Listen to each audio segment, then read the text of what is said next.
Pois xa acaban de ver os nosos reporteiros e reporteiras baixo a chuvia en diferentes puntos de Galicia. E ademais da chuvia tamén chegaron os avisos e as alertas meteorolóxicas, María. Claro, que eu confundas un pouco. Eu e creo que moita xente na casa, pero non se preocupen porque hoxe imos tentar entendelas xuntos. Imos aló. Primeiro cos avisos, que son algo que emite a EMET, que é a Axencia Estatal de Meteoroloxía. E pode emitir ou un aviso amarelo se o perigo é baixo, un aviso laranxa se o perigo é importante e un aviso vermello se o perigo é extraordinario. E por outro lado, as alertas son cousa da Protección Civil, que analiza eses avisos, María, e pode declarar o estado de prealerta ou de alerta por fenómenos meteorolóxicos adversos. Eu agora xo teño algo máis claro, espero que vostedes tamén pois teñan un pouquiño a cousa máis clara que antes. Bueno, a min tamén me fixo falta esta explicación, non sabía moi ben o que eran, agora xa me queda absolutamente claro. E aproveitando esta explicación, temos que informarvos de que avisos veñen e moitos durante a seguinte semana. Esta semana na que estamos, sobre todo, peor día, atención, o xoves, porque temos por diante avisos ata aviso laranxa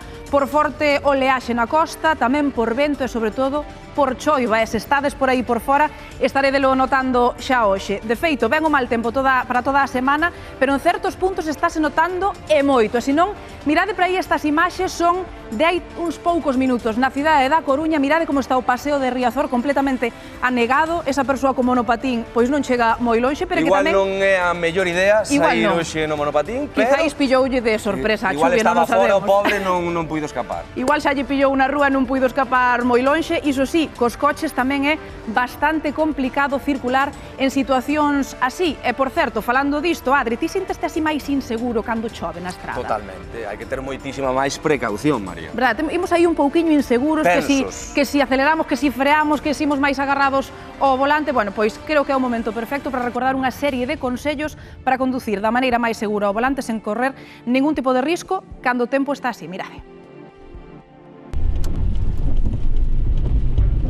Cando empeza a chover, cando caen as primeiras gotas, formas unha pequena película no pavimento que pode ser moi deslizante.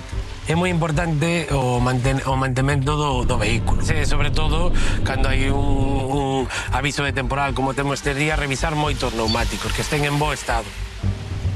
Outro dos puntos importantes que temos que ter en conta nestes días de chuvia é a distancia de seguridade. Como ben sabemos todos, haina que manter sempre, pero nestes días nos cales a estrada está húmida, hai que mantela especialmente. Por qué? Pois porque o coche non agarra tanto, así que non frea tamén. Revisar o estado da calefacción do vehículo que este correctamente tamén para poder desempañar o cristal. E se falamos, por exemplo, de conducir en autopista ou conducir por carretera convencional, se temos a opción de decidir que é máis seguro? Home, máis seguro sempre son as vías de único sentido como autovía ou autopista, porque tes carriles solo nun sentido e unha mediana e despois carriles do outro lado, porque as carreteras convencionales pois poden ser moito máis perigosas que as autovías ou autoestrada. En días como hoxe, onde a visibilidade se reduce, é vital acender as luces curtas ou de cruce, non tanto para que a nosa visibilidade mellore, senón para que os demais nos vexan mellor cando circulamos pola estrada. Outro consello importante para a condución en días de choiva é evitar conducir sobre charcos. Por que? Porque o coche pode perder adherencia e, polo tanto, podemos facer aquaplaning.